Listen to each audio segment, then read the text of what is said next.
Blessings, goddesses. It's Allie here of Modern Goddess Lifestyle, and I wanted to make this video for you all today talking about the different brain waves and explaining what they are, how they affect our hormones, and how they affect our ability to listen to our womb. As I've been teaching womb healing, womb clearing this last year and a half, a lot of women have come to me and asked, well, how do I listen to my womb? How do I hear my womb? And I tell them it is a practice. It first involves building a dialogue with your womb space, checking in with her often. I started by just placing my hands in the downward facing triangle over my womb space, and when I woke in the morning, she was the first thing I greeted. I said, "Hello, how are you doing today? What are you ready to create today? What are you ready to birth today?" And then before I went to bed, again, I took some deep breaths, connecting with my womb and asking her, did anything happen today that you maybe said yes and meant no, and asking her how she felt. So number one step is creating a dialogue with your womb space. That is how we build relationships in life, right? Any relationship that we're in, we have communication. So that's the first step. But also there are aspects of human life that cause us to be in different brainwave patterns at different times that can impact our ability to listen. So that intuitive knowing, maybe you aren't experiencing those intuitive messages from over a period of time. By listening to my womb, I actually get guidance from her. I get signs and synchronicities and intuitive nudgings, whether to say yes or to say no, whether to join on a venture or to pull back and just nurture my energy at that moment. She's really my source of guidance, my space that I listen to, and sometimes she tells me to do things that I may not feel fully comfortable with, but I listen to her and I trust her guidance, and I move through life from listening to my womb, and she never steers me wrong. So some things that can impact the womb with our brain waves. So in our normal society, we'll call it at this moment the patriarchal society, we're shifting out of it. The feminine has risen. We are coming into a space of sacred union where these polarities of energies are harmonizing. We are creating sacred union within and in the totality of our yoni universe in this current time period. Very magical time period to be a part of. So when I do refer to this patriarchal society, I'm talking about this overly linear base. Like there's a method for everything, a protocol for everything. We need to follow everything to a T. We need to be on time. There's not a lot of space, right? It's just like everything's planned out, go, go, go, go. And that's the way a lot of our society functions. We were taught in childhood, entering school, like the school system, we've got the bell that tells us when it's time to go to the next class. We need to sit down in our chairs and be present. And it's, we're used to that pace from a very young age. And then that goes into high school and college, and even in our work system, if, we have a 9-to-5 job. So there is this linear-based model, and yes, that can be helpful at times to help keep us on pace, on a schedule to get things done, but the way a lot of us are flowing is desiring a more organic unfoldment of tapping into our own inner rhythm and moving from that space, birthing our reality from that space, and our current societal system does not fully honor that. So when we are existing in that frequency, the linear base, like I need to go from here to here, and with that structure, our mind goes into what is called beta wavelengths. And I actually just attended a 4-day doula certification course with Wapio. Bless you, Mother Goddess. She is an amazing midwife that's assisted over 500 physiological natural births, where she definitely assisted when needed, but her whole approach as a good midwife is, on the sidelines singing or in the corner knitting.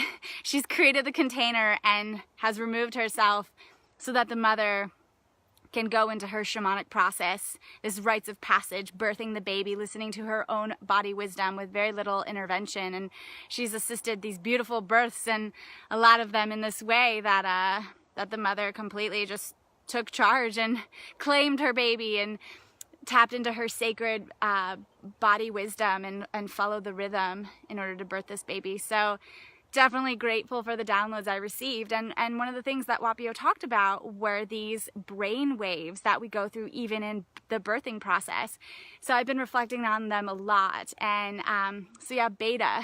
Beta is when we are functioning in that linear based model. You know, our brain is very active. We are thinking, you know, from one step to the next. We're analyzing. That's where our inner critic is. So you may notice, you know, if you're in beta brainwave a lot, if you're, you know, it's almost like we're in fight or flight. We are going from one thing to the next thing, task to task, and just feeling like that over analyzation, and oftentimes our inner critic can come up, right? Our inner critic who is overthinking, overdoing, and feeling really exhausted from that space. So beta's not bad, right? Like, we need some beta to exist in our current societal model in order to get things done, you know, or else we're just like not doing the laundry and not caring about life, not caring about anything, right? We're like totally in this shamanic state all the time. So beta is important for this, our modern day world. So that's the first brainwave I wanted to talk to you about. There's 4. The second is alpha. So alpha is a slower frequency than beta. From beta, we were, you know, going from task to task, thinking and analyzing and planning and creating our schedules and all our things. Oh, hello, Amanda. Sending you love, sister. I miss you so much. So yeah, that's beta. And then we drop down into alpha. And alpha, I can mostly explain it as when I started doing tantra work. It's very sensual. It's very like in beta, you're, you know, walking past the rose garden, getting your workout in, and then you're like, wow, these roses are so pretty, but you know, you're walking past, you got your thing going, you're focused. In alpha, the roses are there, you're like walking past, you're like, what is that smell? Oh, these roses, they're so beautiful. Look at this dew on the roses. Oh, look at the way this one smells. Look at this color. That's alpha. Alpha is a brainwave state where our senses are heightened. So through sight, taste, touch, smell, hearing, you know, all of these ways that we interact with our senses, that's in alpha. Those senses are heightened. And so I refer to it as, you know, in my tantric practices, tantra just means oneness. Tantra means wholeness. Tantra is, it's wholeness. And so often in tantric practices, we're doing eye gazing, you know, sight. We're doing breath work practices. We're breathing and we're connecting and we're feeling these subtle frequencies that happen. We're feeling things on an energetic basis and we're using all of our senses. Our senses are highly attuned and aware. So that would be more of an alpha state when we are, hello CJ, sending you love, sister. That would be more alpha brainwave states. We're really in that sensual experience of feeling life. You know, like I said, we're not just, you know, walking past the rose garden. Wow, that's beautiful. We are walking past the rose garden. Oh, we are feeling the rose garden in our whole being. And so that brainwave state is so important for hormone balance, right? Because if we're in beta, which is fight or flight, you know, one task to the next, getting things done, go, go, go. This does not allow our body to experience some of the neurotransmitters that we need, like dopamine or oxytocin, the feel-good hormone, the love hormone, the bonding hormone. Being able to be in these alpha states where we're slowing down, and one of the easiest ways to get there is to eye gaze. Eye gaze with your beloved, eye gaze with yourself in the mirror, make eye contact with your friends, and just like hold this loving gaze at everyone. That can bring us into alpha pretty fast. And so when we're in alpha, we experience more of this oxytocin. We experience more of that, which will help to boost our progesterone levels. And many of us are deficient in progesterone, which is a hormone that is needed, especially during our luteal phase, our post-ovulatory phase, before our menstrual flow comes. So we can have easier flows, less period pain, less PMS. Progesterone is a very grounding hormone, and oxytocin, that bonding, feel-good hormone, is going to help to build progesterone. So alpha brainwave states are really going to enhance hormone balance the more that we're in that. So if you have a very yang day, you know, lots of high activity, busy schedule, you're top of your career, you're rocking it, because I know you all are powerful goddesses. in the night, do some yin practices to bring you into those alpha wave states. Yeah, thanks, CJ. Yeah, definitely so happy to share this. I have 2 more brain waves that I want to talk about today. So we talked about beta, we've talked about alpha, and now we're going into theta. So theta is an even slower brainwave frequency, and this one is where the healing happens. This is where the aha moments happen. And this can be accessed through binaural beats, through meditation, through theta wave healing, through guided meditation, through just sitting and breathing and listening to your womb space. Again, this downward facing triangle over your womb, connecting with her here. We can access theta states, and this is where the magic happens. This is where, you know, if we've been having tension throughout the day, there's been a problem that we haven't been able to see the resolution, or, you know, an argument or a disagreement with somebody, and we're not able to see their side, and we're feeling really flustered about it. When we drop down into theta, that is when it's like, aha, you know, we start to feel our heart and that compassion and forgiveness, and we start to see, you know, we're removed from our conscious mind of this is what's going on, and we're pulled into the subconscious mind. So that's where everything is existing. Everything's always existing, but our conscious mind can only place its attention where it needs to be. It's more limited. So we go into the subconscious mind in theta, and so we can connect to other frequencies, we can connect to other viewpoints, and this is where massive healing, forgiveness, compassion, healing in the body, you know, coming into those theta frequencies. It's healing the body. This is theta. So we can do this daily through meditation, through womb breaths, through connecting with our inner guides. Oftentimes we can have visitations by our guides, by the archangels, by deceased loved ones. And our brain goes into theta when we are sleeping. You know, we go into the subconscious mind. So that is theta. And that, my friends, is the place where we really start to hear those intuitive messages from the womb space that I was telling you about. When our womb is literally pulsing and we can hear that like divine yes or that divine no. That's when we can start to hear our womb is in theta. She really can start to speak loudly, and the more that we, like I said, build that dialogue with her, checking in regularly, and then doing these practices to become into theta state, our womb can speak to us and we can hear those messages come clearly. So if any of you are intuitives, psychic healers, things like that, you probably are accessing theta waves quite often, being able to hear the messages from your guides or from other people's guides and being able to share that. So that's theta. And then the last one that I wanted to talk about is delta.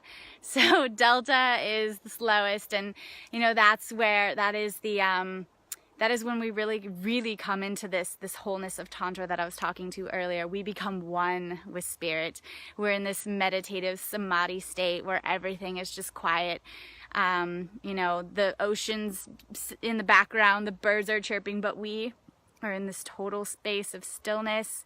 We are communicating with the divine on a whole new level, a way that our brains in this current moment can't just, you know, receive like, hi, God, Goddess, how are you doing? You know, like this is a total surrendered and merging into the oneness of God, Goddess, becoming into that state and receiving the sacred knowledge from that stillness and being able to integrate it and come back out into this realm and apply it. So that's delta. And yeah, we can, so Wapio talks about just pregnant women are actually able to go through these states. Like she drops down into deep delta in her pregnancy experience, and babies actually come out in delta. And so she has this theory that says that, you know, we talk about birth trauma a lot, and if there was a traumatic experience for the mother, and the baby comes out and it was like a traumatic experience for the baby, there's a lot of talk about birth trauma and how we need to heal our birth trauma. But Wapio has a theory that since babies actually come out in delta, and delta's like, I'm one with everything, like everything's bliss, you know? So she has a theory that the babies don't come out with trauma, you know, it develops later in life, but in that moment, when we come out, we're at peace. You know, whatever's going on, even the most chaos experiences, babies are at peace. They're in delta. So it was really beautiful for her to say that and hear that perspective, and got me thinking. So Yeah, and the cool thing about mother and pregnancy and giving birth is that she can be in all of those levels. Like she can be deep in delta, you know, like in her shamanic birthing process. And then if something comes up and she needs to be on guard because of our animalistic nature and making sure a lion isn't going to come steal our baby as we're vulnerably giving birth, she can like snap up into beta, be aware of her surroundings, handle it, and then drop right back down into theta, into delta. Pretty fucking magical. We are all so magical. The human feminine body. Yeah, it blows my mind. So, if anyone has any questions, please feel free to comment. And yeah, if anyone has any questions, if you're watching this and it's not live, again, feel free to comment. I'd love to hear what you have to say. Any comments, any questions, love to be able to answer them. And then if you're not in this Facebook group, I'm going to post this in other areas on my Facebook. So if you'd love to join our Sisterhood Modern Goddess Lifestyle Facebook group, I will post the link as well, and you can join us over there as we have amazing conversations. And yeah, just sending you all so much love, hoping you're all having a beautiful day and trusting the wisdom of your sacred body temple. And I encourage you to see what brainwaves you are operating in as you go throughout the day. Notice your mind, notice your feelings, notice your senses. How are you experiencing life? What brainwave are you in? So yeah. Oh, CJ has a question. Which moon phase is connected to theta? That's a good question. You know, I haven't really looked at the moon phases being specifically connected to any of the brain waves. But I would say, you know, just the more intuitive we become, that's like when we're coming into theta, that slower brainwave frequency. So it's not always. That's actually a really good question. I would like to explore that further. I'm looking at it more in terms of just our brain connecting with daily life and the way we connect to life, whether we're organizing and planning and we're go, go, go, or, you know, we're sitting down in meditation and breathing and listening to our womb and connecting to our ancestry, or, you know, if we're doing sensual practices where we're sipping elixirs and like smelling the aroma, like those are going to put us into these different brainwave states. She said, sorry, menstrual moon. Which menstrual moon? I guess I don't understand your question, dear. But yeah, feel free to reach out to me. I've been wanting to see you, sister. Anyways, maybe we can have some elixirs in Ashland and talk further about this. Okay, cool. I love you. So hoping you all have a beautiful day, and yeah, take care. Mwah!